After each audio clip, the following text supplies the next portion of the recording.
Hey, sixth graders. I wasn't expecting an e-learning day today, but we will go with it. Going to go over the different types of sentences. We've talked about two of them.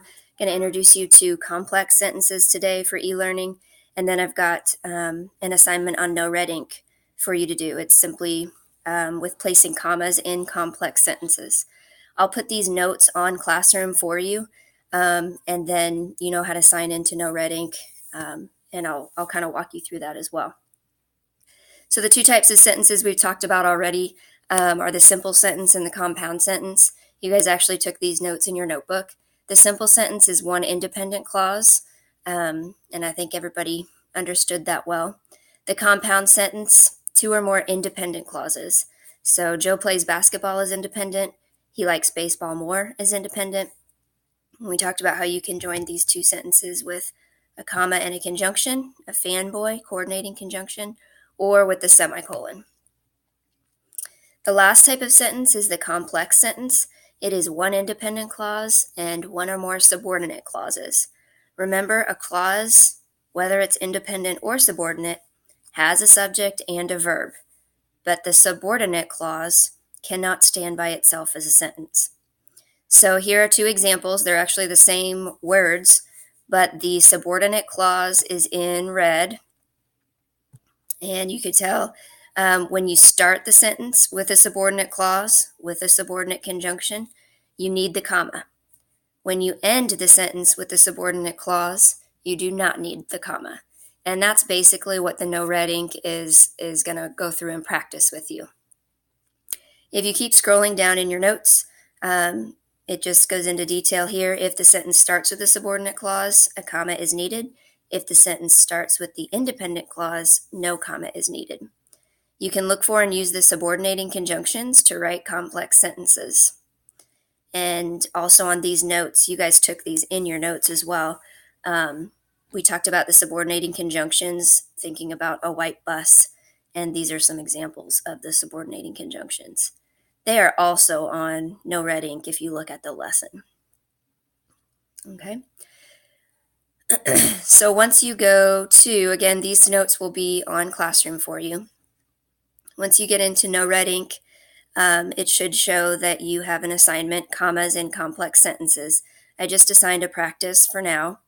I'm going to have to go to preview, but you would just click on it.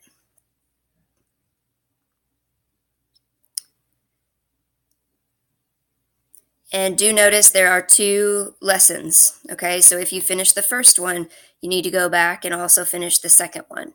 So it calls the subordinating conjunctions swabbies. I think we did an exercise with this in the past as well. So begin front swabbies. Again, you can look at the lesson and it lists common subordinating conjunctions. And this is going to focus on the subordinate clause starting the sentence where you need the comma. And then you click on practice.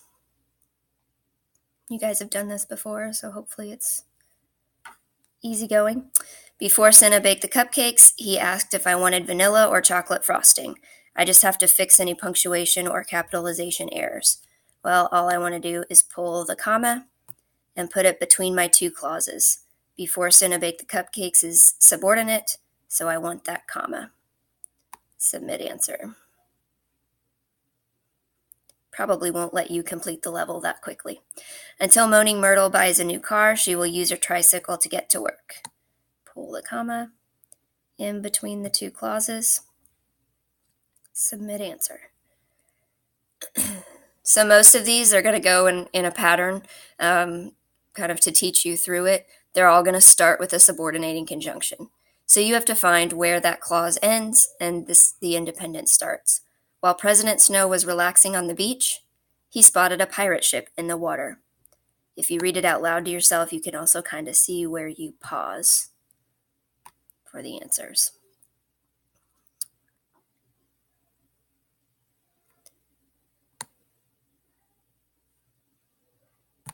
I get through here so I can remind you to go to the next. If it's there already, you just leave it and you submit the answer. And I did it, yay! Okay, then you're going to want to begin next topic, okay, because there are two topics. So there's front swabies, and then there's middle. So these are showing an example where your subordinate conjunction is in the middle, which we know, and you can go back to the notes and review, you do not need that comma. So I think if you click it, it will keep changing it. Maybe I have to drag it out. Yep, just have to click on it and drag it out because I do not need that comma. Do one more here. Cedric Diggory studied extremely hard because he wanted to win the Scrabble competition. That's correct. I don't need a comma. Submit my answer. So again, if the sentence starts with a subordinate clause, you need a comma. If the sentence ends with a subordinate clause, you do not need anything. So they're inserting semicolons and periods in here, but really you're only looking at whether you need a comma or no comma. Hopefully this was easy enough. If you have trouble with this, we'll be able to talk about it and go through it early next week. Enjoy the weekend, keep reading, and have fun watching Super Bowl. See you Monday.